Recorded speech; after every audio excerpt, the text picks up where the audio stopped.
In the Premiere version 26.3.0, a new feature is added for the transcript. While creating the captions, I'll tell you what it is and how it's going to work. So after adding the audio clip and everything into the timeline, go to the transcript and do the transcription.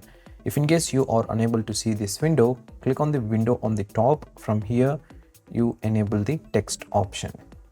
After creating the transcription, of course, yes, there are still some errors we are going to observe in the oral transcription, guys. We need to change it manually.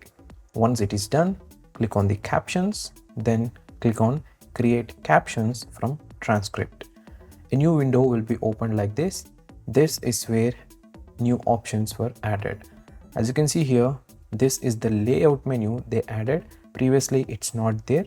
Now you can choose single line, double line or single word. If you enable the single word, whatever the options are there bottom, these are not at all going to work. But for single and double line, yes, they are going to work. Even you can remove the punctuation mark also if you want. After that, click on create captions. That's it. Now I created word by word captions. This style is good for short form content, especially than the long form video.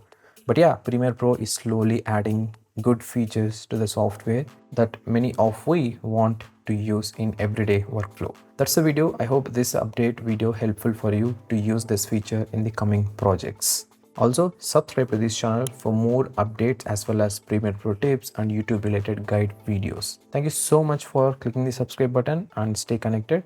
I'll see you again in another video with newer topic.